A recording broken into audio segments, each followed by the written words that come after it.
Abra sua Bíblia comigo. Um texto clássico aqui, Efésios 5.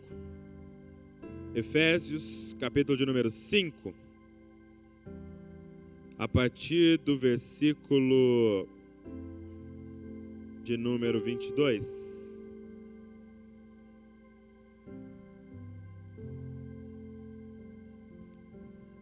Efésios, capítulo 5. Vamos ler a partir do versículo 22.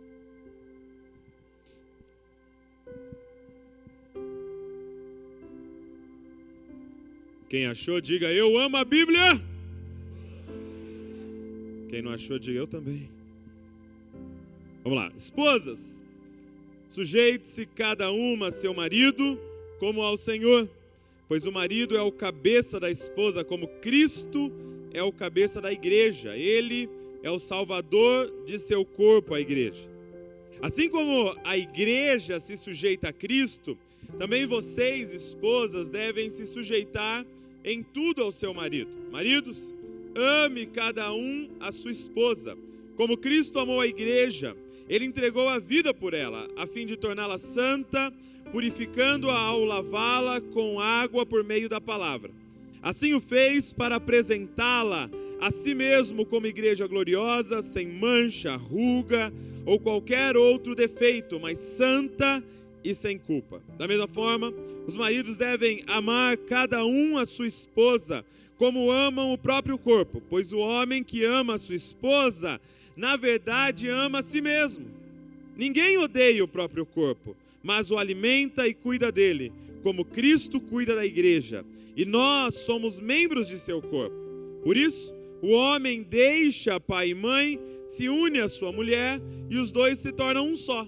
Esse é um grande mistério, mas ilustra a união entre Cristo e a igreja. Portanto, volto a dizer, cada homem deve amar a esposa como ama a si mesmo, e a esposa deve respeitar o marido. Eu queria ministrar para vocês como permanecer casado e feliz. Como permanecer casado e feliz, e eu quero te dar 3 pontos, e aí nós vamos para os nossos aposentos.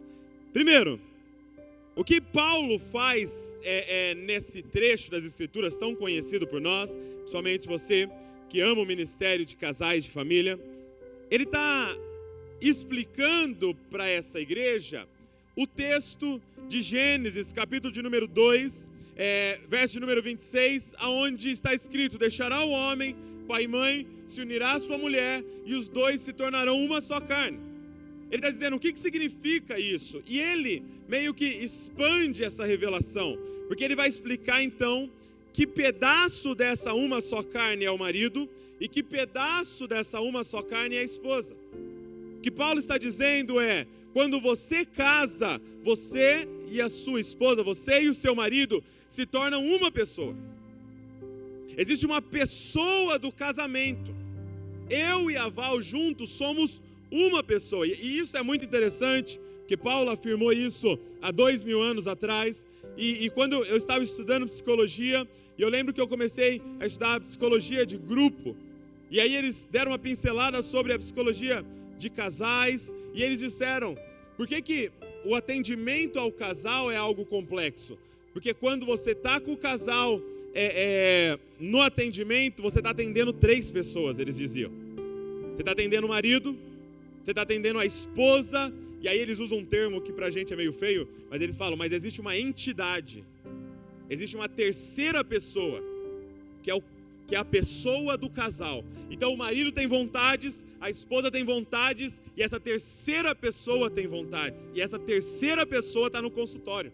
E eu achava aquilo muito estranho, mas quando você olha um texto como esse, é exatamente o que Paulo está afirmando. Ei, você e o seu marido, você e sua esposa, vocês são um, vocês se tornam uma pessoa. E aí ele diz: e nessa pessoa, o marido é a cabeça dessa pessoa, e a esposa é o corpo dessa pessoa. E aqui já acaba com aquele julgamento de valores, de quem tem mais valor, o homem ou a mulher. A pergunta é muito simples: o que você prefere, perder sua cabeça ou perder seu corpo? Ou seja, não existe uma coisa sem a outra. Não existe cabeças ambulantes e não existe corpo sem cabeça. Ou seja, as duas coisas são totalmente importantes, mas elas têm funções diferentes. Como permanecer casados e felizes? Você precisa viver a sua função. Número 1, viva a sua função. Se mantenha na sua função. Douglas, qual é a minha função? Paulo, ele nos dá essa ilustração que eu acho que explica muito sobre as nossas funções.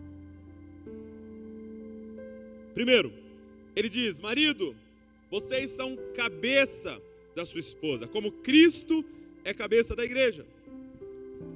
Ou seja, essa palavra cabeça, homens, já complicou nossa vida. Por quê? Porque nós somos responsáveis. A responsabilidade do lar é nossa.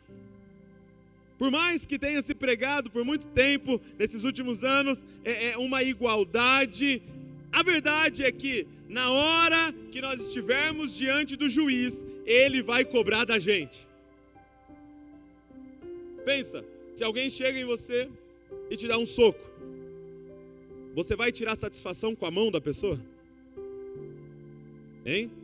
Você conversa com a mão dela: o que você está me batendo aí, irmão? Você está louco? Com quem você tira satisfação? Com cabeça. Quem é que conversou com aquela serpente?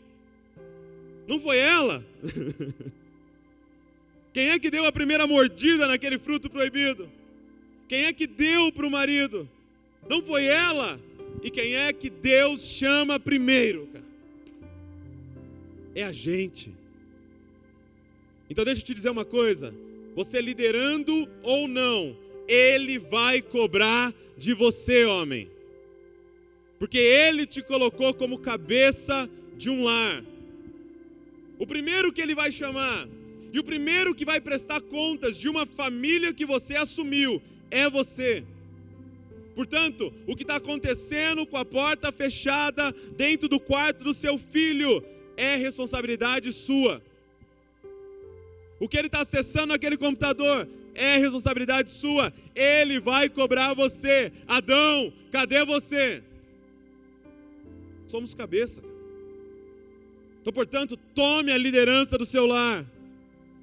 Porque no dia do juízo que nós tivermos diante do Pai, nós vamos ter que prestar contas dessa instituição que Ele colocou nas nossas mãos.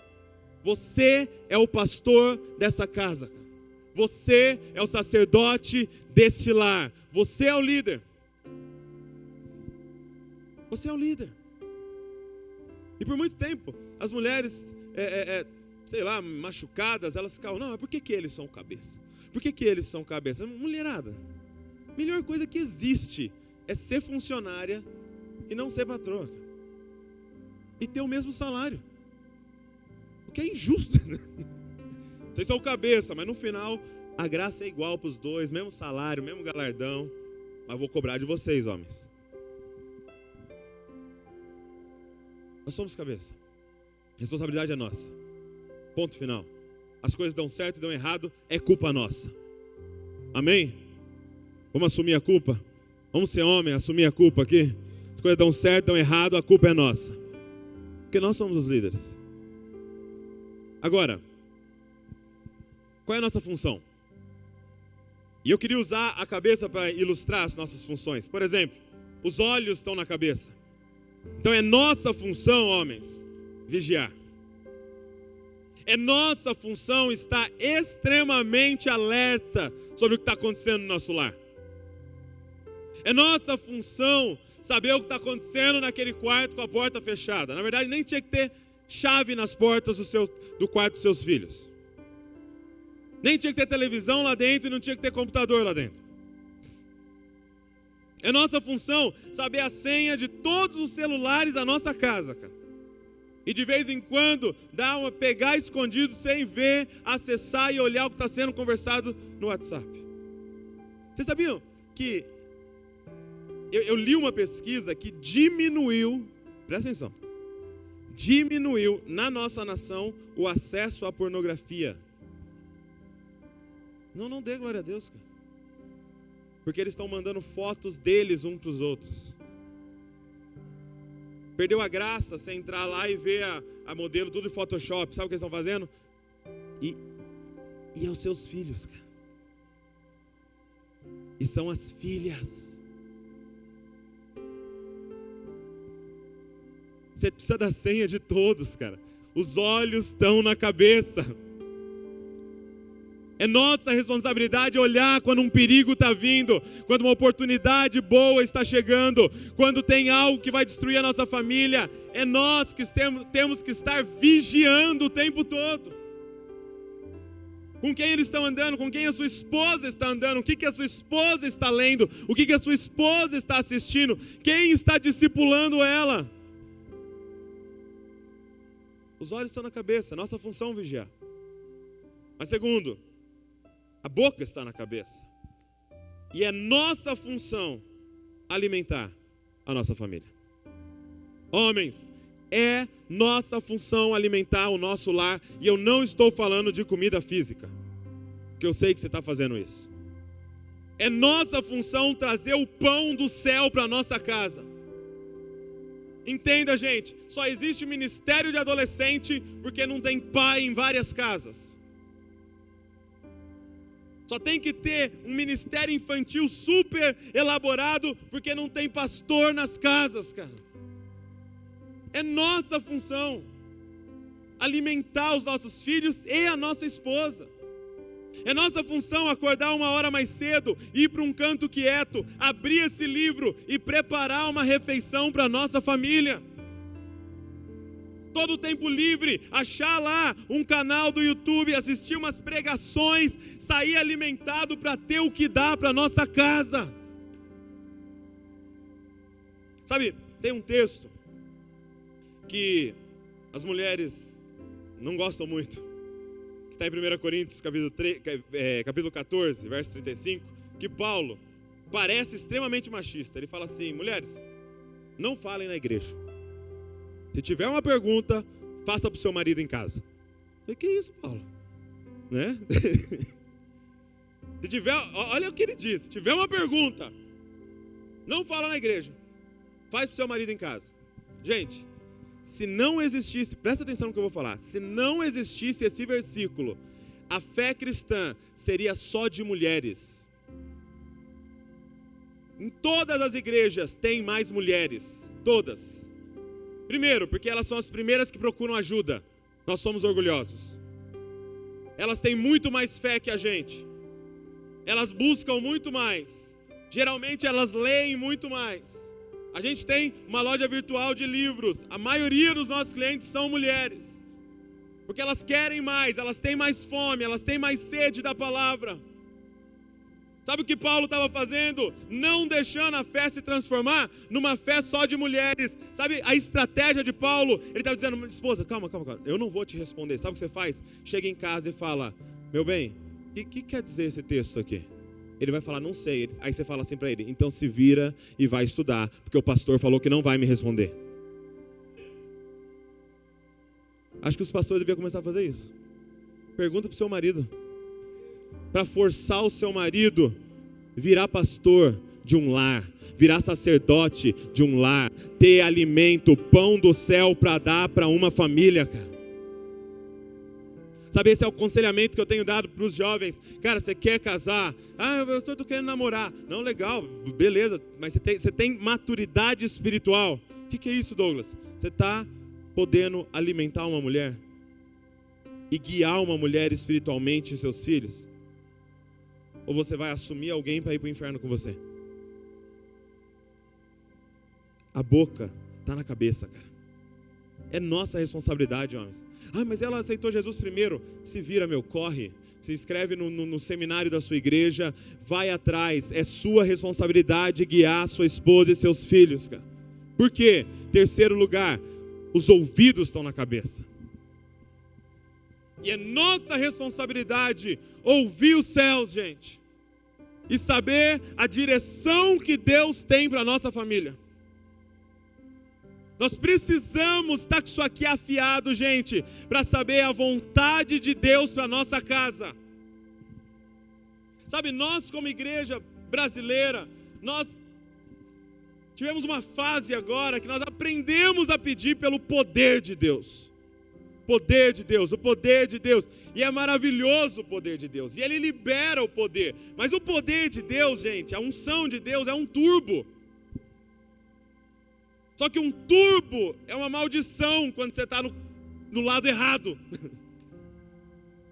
Se Deus liberar poder, Ele vai acelerar o que está acontecendo na sua vida. Mas a pergunta é, você sabe a vontade de Deus? Porque poder de Deus sem saber a vontade de Deus é uma maldição. Você vira Sansão. Então, mais importante do que pedir poder de Deus, você tem que pedir qual é a tua vontade, Senhor. E que direção eu tenho que ir, para onde nós temos que ir, aonde nós temos que estar, Senhor. E quando você estiver no centro da vontade de Deus, peça poder, peça ousadia, peça unção, para fazer com mais força a vontade dEle. Cara, não peça poder para Ele abençoar a sua vontade. Gente, não caia da cama de joelho, apresentando para Deus os seus planos e pedindo para Ele abençoar. Caia na cama de joelhos, dizendo, Senhor, quais são os teus planos? Porque os pensamentos dele são muito mais altos que o nosso. Assim como o chão é distante das estrelas, assim é os pensamentos dele em relação aos nossos. Qual a tua vontade, Senhor? Esse dia eu vi um pastor dizendo uma coisa, eu e a Val ficamos muito confrontados com aquilo. Ele perguntou assim, quem que decidiu quantos filhos você vai ter?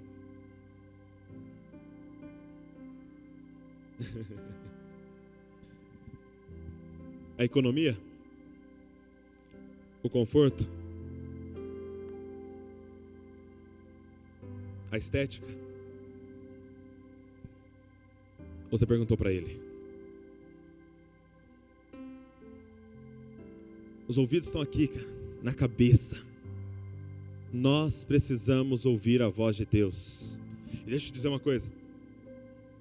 Um dia, Deus fala com Abraão, sai da tua terra, do meio da tua parentela, e vai para uma terra que eu te mostrarei. Ele ouviu, e o que fez? Obedeceu. Eu te pergunto, era a coisa mais confortável para a família dele? Não. E eu já te dou uma dica, marido. Deus não te chamou para dar conforto para sua família. Deus te chamou para deixar sua família no centro da vontade de Deus. E às vezes isso é desconfortável. E aí ele sai. E ele começa a viver em tendas com a família dele. E aí ele está vivendo em tendas com a família dele. Deus fala de novo. Olha as estrelas. Eu vou te fazer os seus descendentes como as estrelas. Olha as areia. Eu vou fazer os seus descendentes como areia. E aquela promessa entra nele. Eu vou ter descendentes tão numerosos quanto as estrelas do céu. E ele continua andando naquela palavra. Aí ele tem mais uma palavra de Deus. Se deita com a tua mulher, você vai ter um filho. Ela 90 anos, ele 100 anos. E ele cumpre, e ele segue aquela orientação. E ele está debaixo de uma palavra. E ele tem um filho, chamado Isaac, o filho da promessa. Passa alguns anos, Deus aparece de novo, com mais uma palavra, a palavra para hoje. E qual era a palavra para hoje? Sacrifica o teu filho. Gente, tem lógica?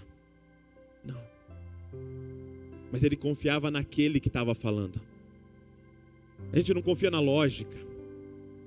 A gente confia naquele que está falando. Ele não titubeia, ele pega o filho, pega o burrinho, pega a lenha e vai.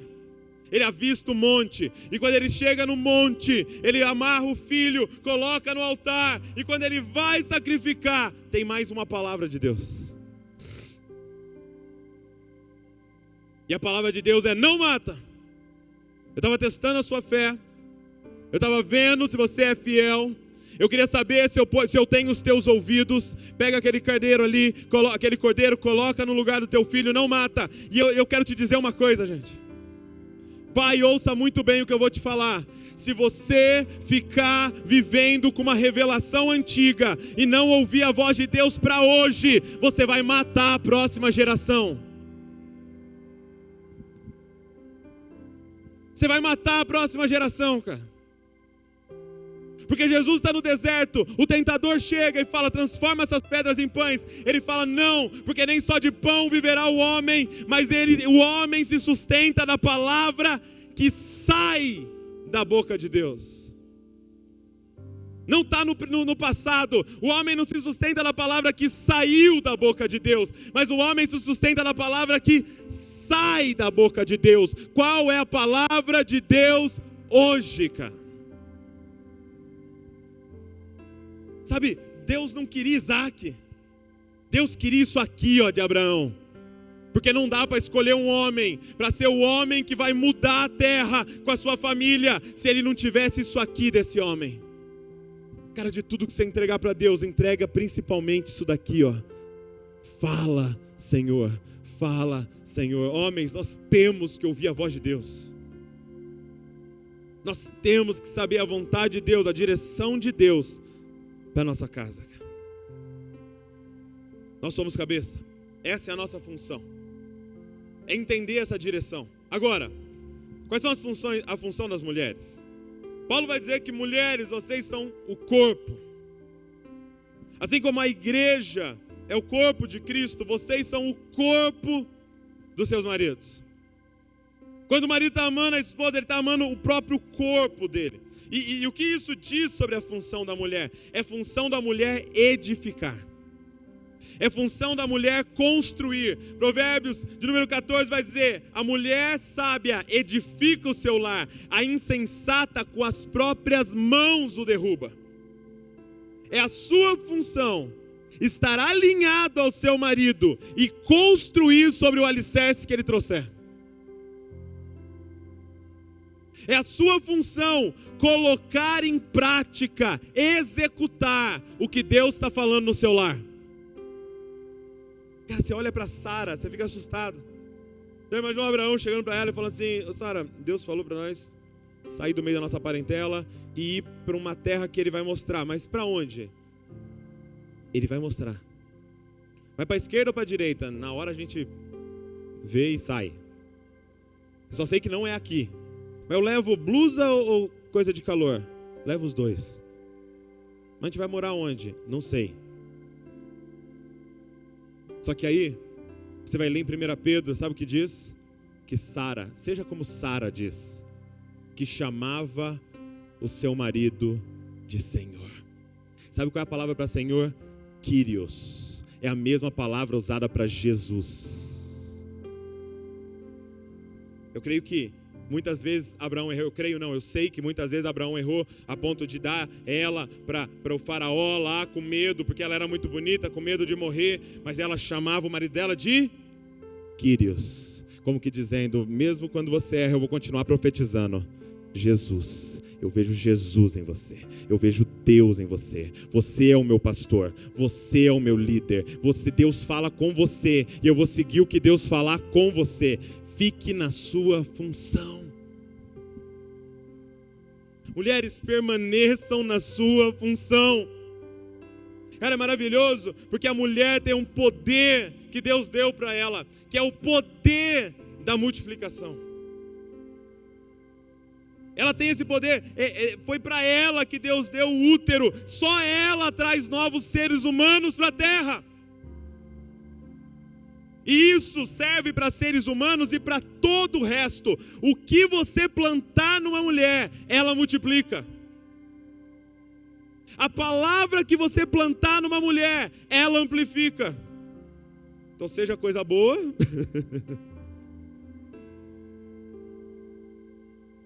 Fala para ela assim, ó, seu cabelo ficou mais ou menos, meu irmão. Ela põe no útero aquilo e vira um... Vou raspar então. A mulher tem esse poder de multiplicar, cara.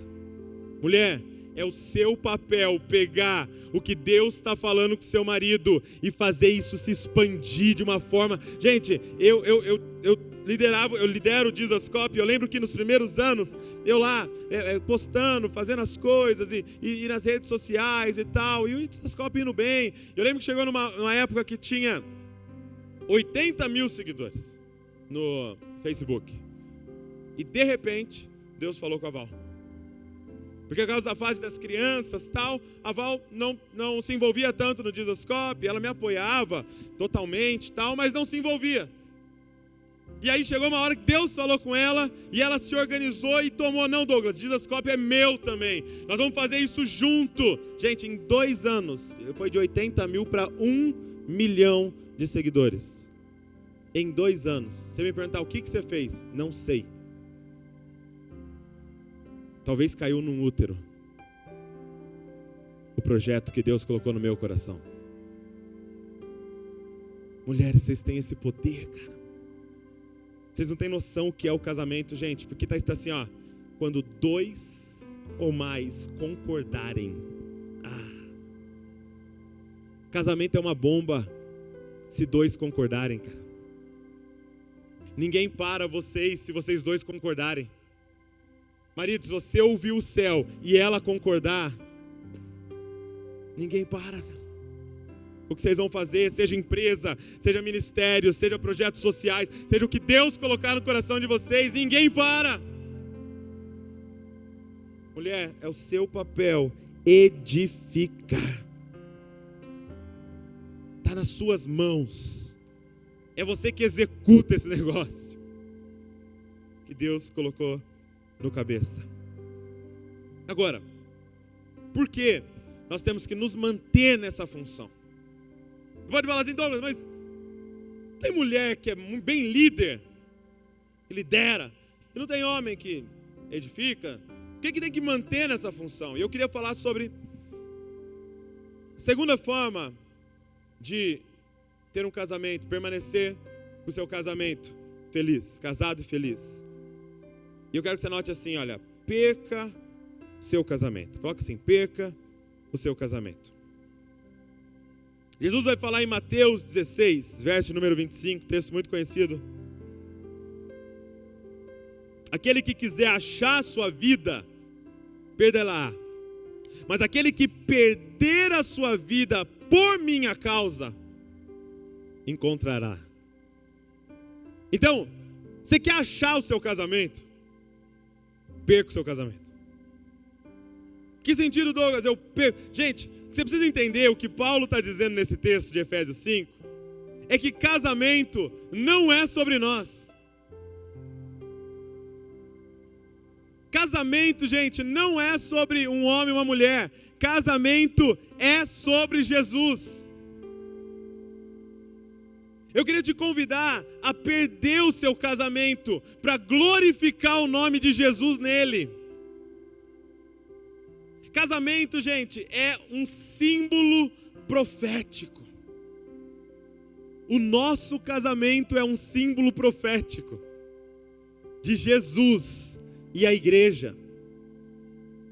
Ele nos chamou para, como casal, apontar para algo que está por vir. Jesus irá casar com a sua noiva, a igreja, cara.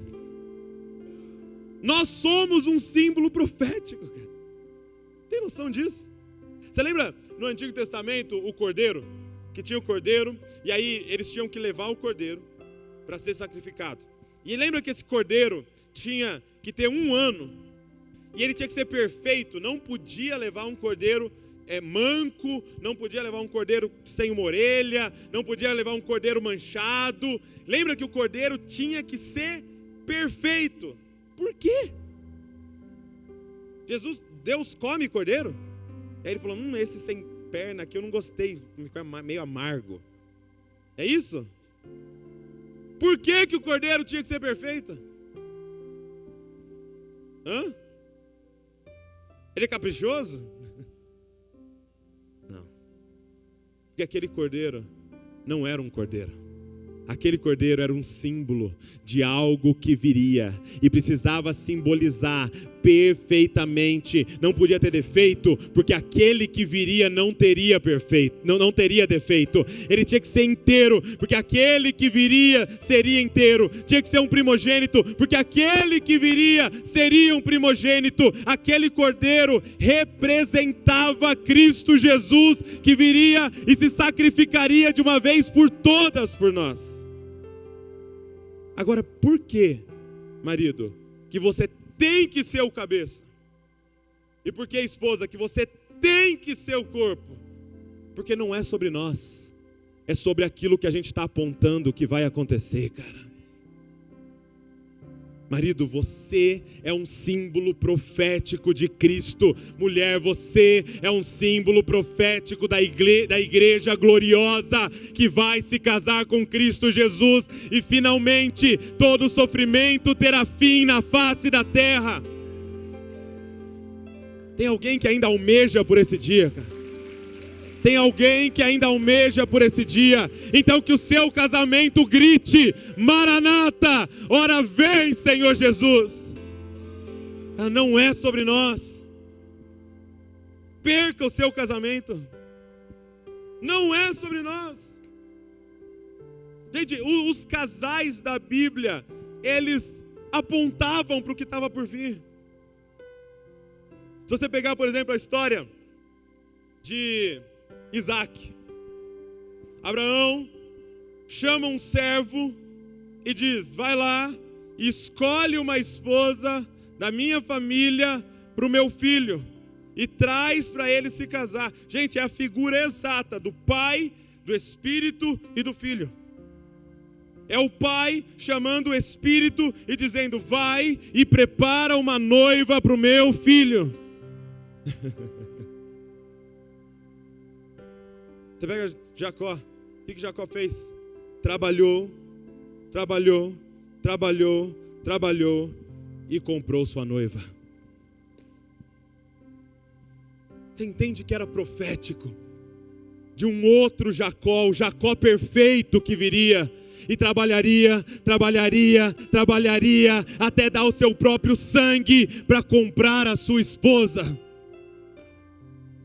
Gente, se você olhar Gênesis capítulo 1 e 2, e você olhar Apocalipse 21 e 22, são os 4 textos mais importantes da Bíblia. Por quê? Porque falam de antes da queda e depois da volta de Cristo. Então são os 4 capítulos da Bíblia onde não há pecado. Olha que interessante. Se você olhar Gênesis 1 e 2, é um local, um jardim. Se você olhar Apocalipse 21 e 22, é uma cidade. Se você olhar Gênesis 1 e 2, tem uma árvore da vida no centro. Se você olhar Apocalipse 21 e 22, tem a árvore da vida no centro. Se você olhar Gênesis 1 e 2, tem um casal, Adão e Eva. Se você olhar Gênesis 21 e Apocalipse 21 e 22, tem o casal, Jesus Cristo e a sua igreja naquela cidade. Gente, é tudo profético. Tudo apontava para o que viria. Deus coloca Adão naquele jardim. Adão fica caminhando por aquele jardim e Deus fala para ele: dá nome aos animais. Ele começa a dar nome a todas as coisas e de repente ele diz: eu não achei ninguém que seja a minha imagem, ninguém que me seja semelhante. Aí Deus fala: é? Então eu vou fazer você dormir. E na verdade a palavra dormir é morrer. Deus mata Adão, corta o lado dele e arranca a esposa de dentro dele, que tinha a mesma natureza que a dele. Ele acorda e olha para ela e fala: verdadeiramente você é ossos dos meus ossos, carne da minha carne. E aí de repente vem o último Adão, Jesus Cristo.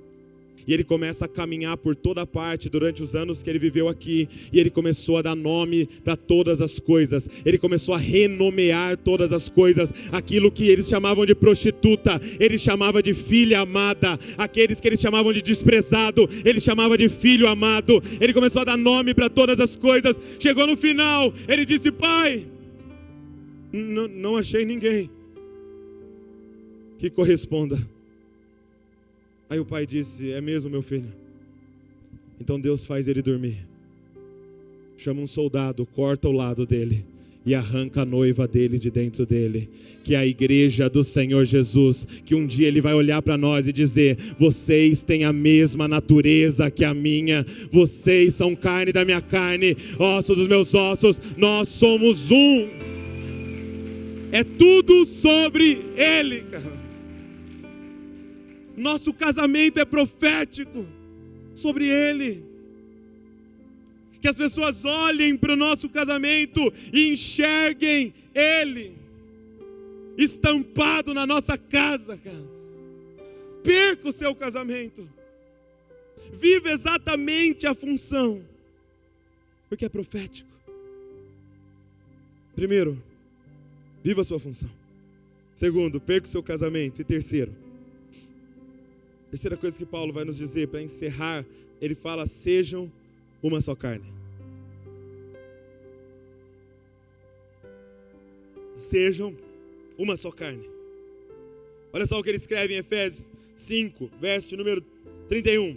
Por isso, o homem deixa pai e mãe, se une à sua mulher, e os dois se tornam um só. E é exatamente o mesmo texto de Gênesis 2, 24. E por isso, o homem deixa pai e mãe, se une à sua mulher, e os dois se tornam um só. Você quer permanecer casado e feliz? Sejam um. Sejam um. Gente, tem um texto muito interessante, que é Gênesis 1, verso de número 27. Olha só que interessante. Abre lá comigo. Gênesis 1, 27.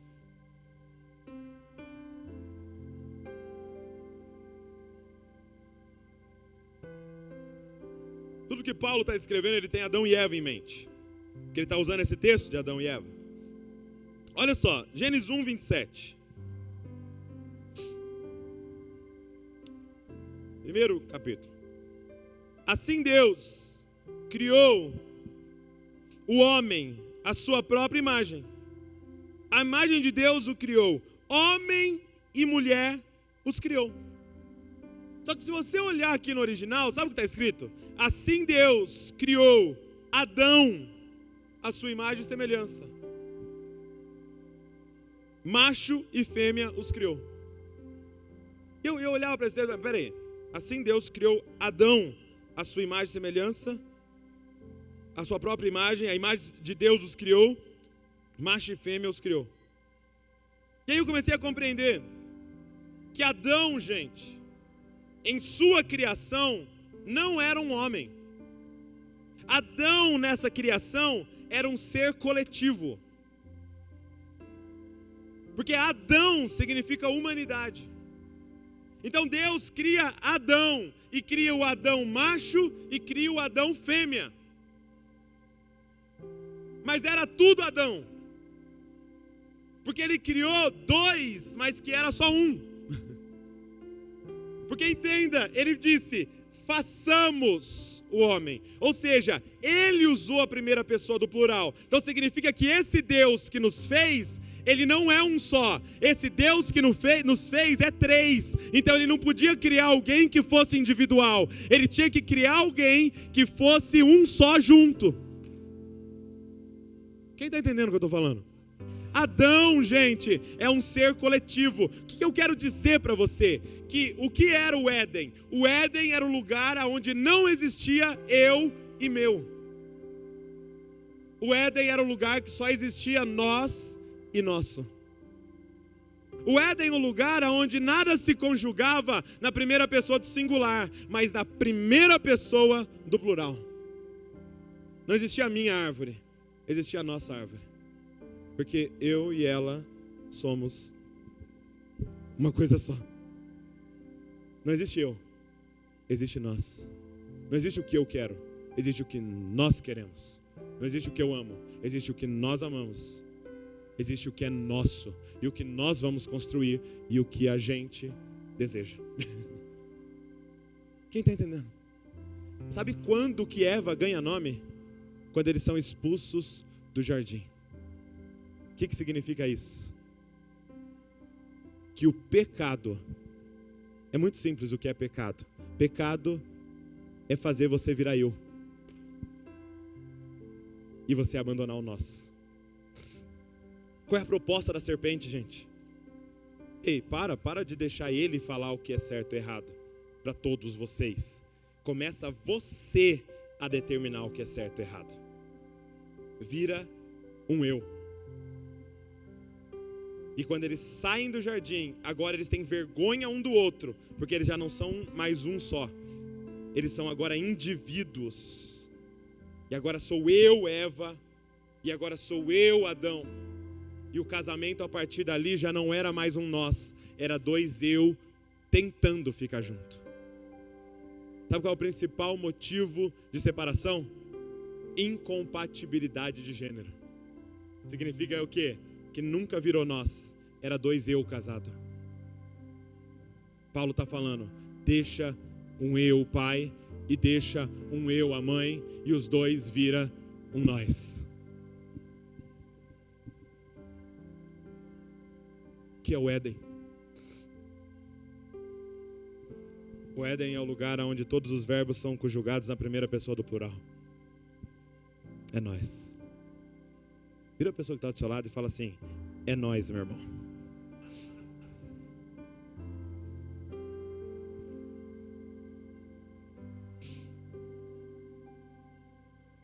Agora, o que é muito interessante é que Cristo também não é um indivíduo.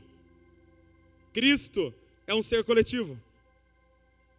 Senão ele não diria, eu sou Cristo, cabeça, e vocês são Cristo, o corpo. Ou seja, Cristo não é um, Cristo é um grupo que se torna um. Jesus Cristo é um indivíduo. E o indivíduo que decidiu pregar o eu dele na cruz, para a gente poder voltar a virar nós.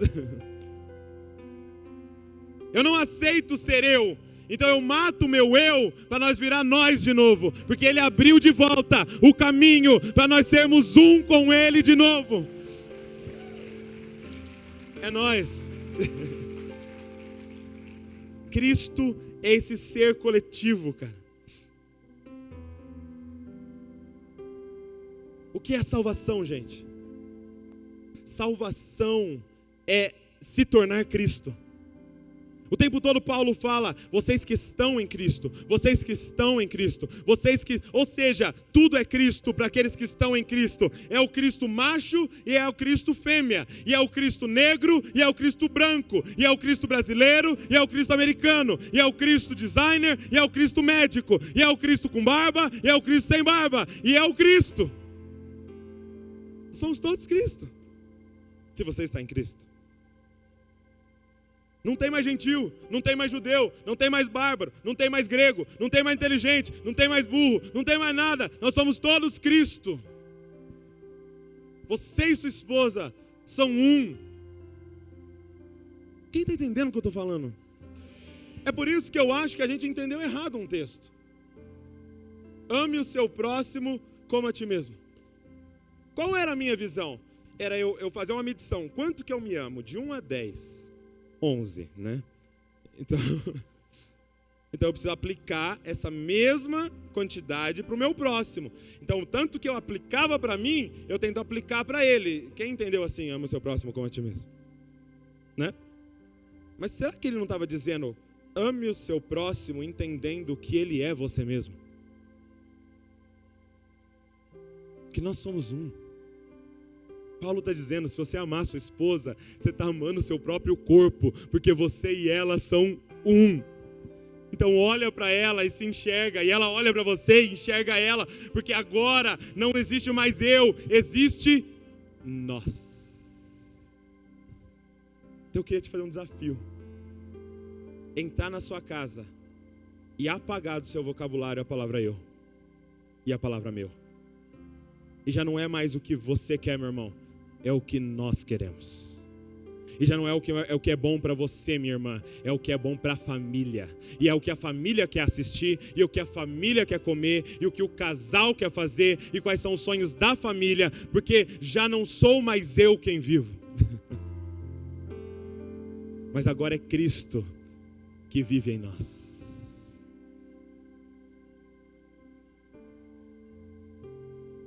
Qual é a salvação de Jesus Cristo? Nos ensinar a andar com uma cruz nas costas. Ele disse, quer ser Cristo como eu? Negue-se a si mesmo, tome a sua cruz e siga-me. Porque aqueles que se dizem Cristo andam com uma cruz nas costas. Mas Douglas, quem está pregado lá? Eu. Para que nós vivamos. A Helena disse, qual é o problema? Quando nós estamos lá na esteira do aeroporto, lá esperando a mala, é que é um bando de eu. Alguém tem que virar nós. Já não são os meus interesses que eu busco, é o nosso interesse. É o nosso interesse, o que é bom para nós. Gente, precisa nós entrar no governo, precisa nós virar prefeito, precisa uns nós virar deputado, precisa uns nós, não uns eu que se diz crente. Não uns eu que tem carteirinha de membro. Quem está entendendo o que eu estou falando? Quer permanecer casado e feliz? Entenda, já não sou mais eu quem vivo. Sabe, eu vi um pastor dizendo algo muito interessante. Ele falou assim, a gente protestante tem uma questão com o crucifixo, né? Às vezes a gente vê alguém com crucifixo, não pode usar crucifixo e tal. Ele falou assim, pode usar crucifixo, usa crucifixo. Só que o que você faz? Pega o crucifixo, leva lá na joalheria, leva uma foto sua e manda fazer você pendurado lá. Porque você é Cristo. Ele já fez a parte dele, matou o eu dele. Chegou a nossa vez de andar pendurado numa cruz para virar nós. Gente, já não existe mais o interesse do Douglas, existe o nosso interesse. Quer voltar para o Éden? Risca tudo que tem de eu na sua vida. Douglas, mas eu não preciso me conhecer? É lógico que você precisa se conhecer. Mas Douglas, eu não preciso saber dos meus dons? É lógico que você precisa saber. Mas Douglas, e os meus sonhos? Não existe? Existe. Agora, para que servem os seus dons? Para servir nós. E quando que são sonhos de Deus? Quando os sonhos envolvem nós. E a gente quer que você fique rico, porque se você ficar rico, nós vamos ficar ricos, meu irmão. E a gente quer que você seja curado, porque você curado, é nós curado.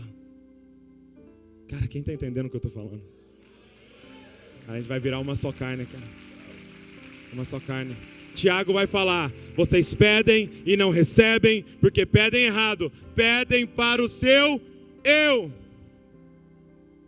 Irmão, se você acorda e vai orar, só que sabe o que você faz na hora de orar? Escreve a sua oração, escreve tudo a sua oração, escreve. Aí depois pega uma caneta vermelha e sai editando a sua oração. Tudo que for para eu, você risca. Se sobrar algo, altera tudo para nós, tudo. Porque foi assim que o nosso Jesus nos ensinou a orar.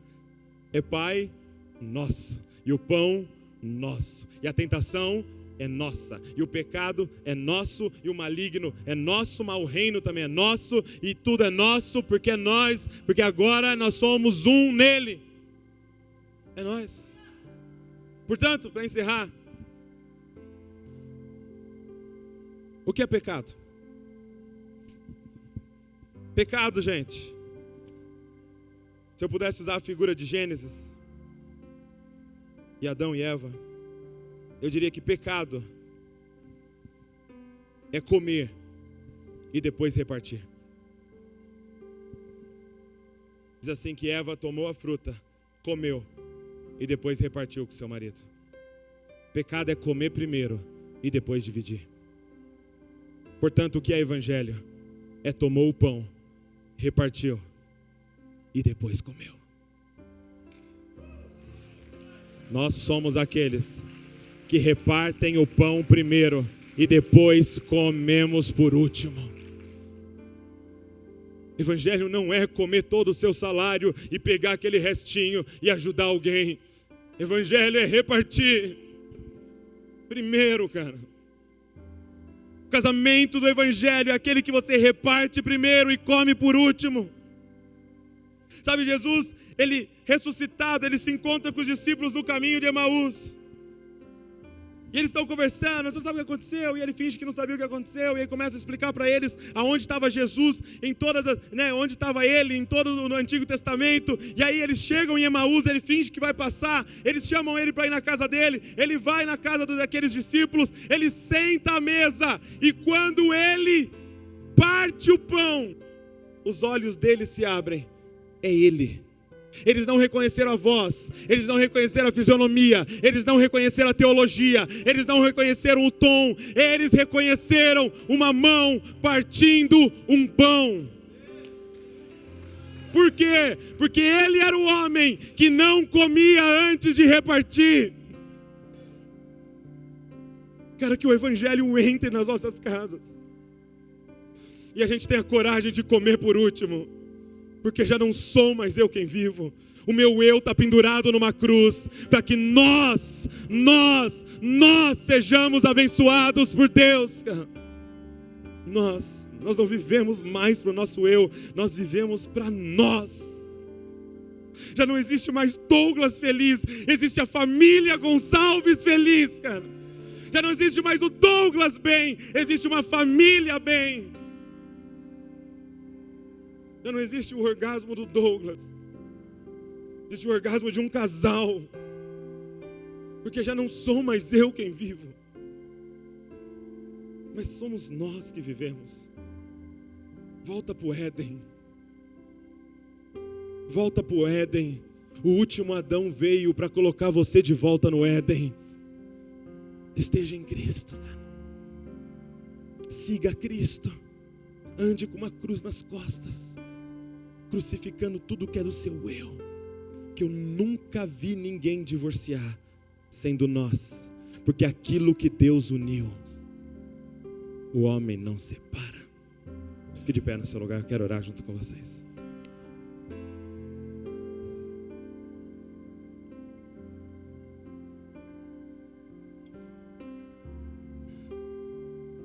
Eu quero fazer um convite para você que quer matar o seu eu, cara, e quer fazer um compromisso junto comigo que a partir de hoje nós vamos viver como nós. Que não existe mais eu no seu casamento, mas existe nós no seu casamento, que é uma só carne.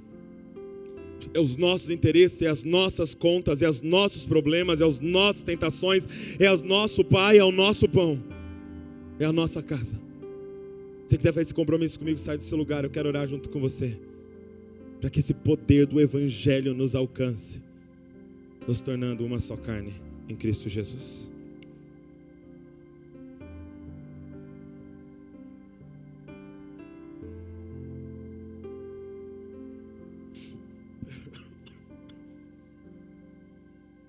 Glória a Deus.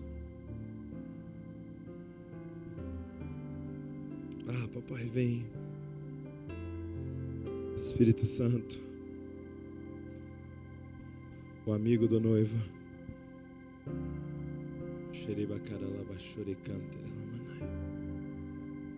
Você que já está aqui na frente, comece a orar. Comece a orar dizendo: papai, me perdoa, pai, por ter vivido como eu tanto tempo, pai. Me liberta de mim mesmo, Senhor. Me liberta de buscar os meus interesses, pai, as minhas coisas e as minhas vontades. Me liberta de mim mesmo, papai. Espírito Santo do Senhor, eu quero te apresentar cada casal aqui, Senhor, cada família aqui representada, pai. E nós queremos clamar a ti, Senhor. Crucifica o nosso eu, pai, porque a nossa perdição é ser eu, pai. Nos coloca de volta no teu propósito, pai. Nos coloca de volta no teu propósito, papai, que é de sermos um só. Assim como o Pai, o Filho e o Espírito são um, faça com que esses casais sejam um, Senhor, vivendo em plena harmonia, Senhor Jesus.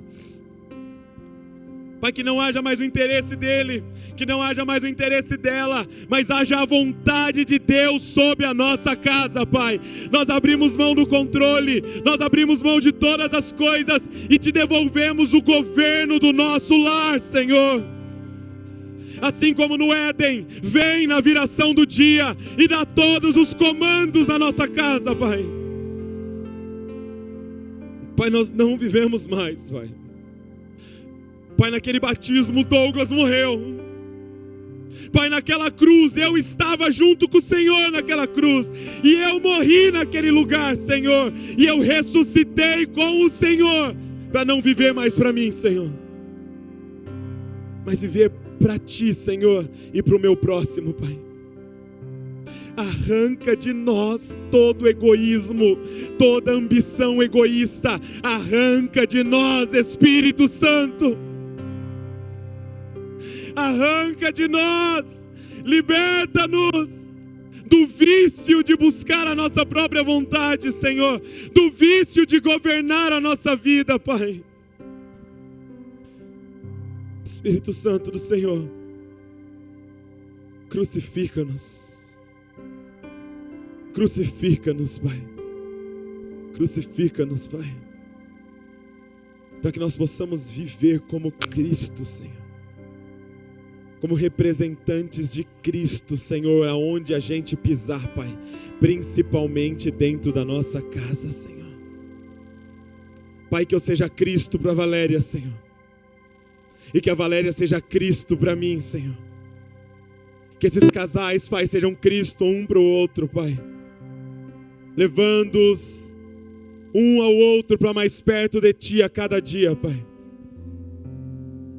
Pai, já não sou mais eu quem vivo, Senhor. Já não sou mais eu quem vivo, papai. Mas é o Senhor que vive em mim, Deus. É nós, Senhor. Eu e Ele somos um, Senhor. E nós somos um contigo, Senhor.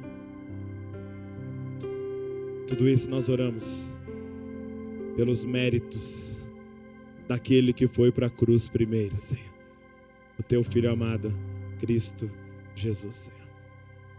Amém, Senhor. E amém. E amém. Deus abençoe muito a vida de vocês.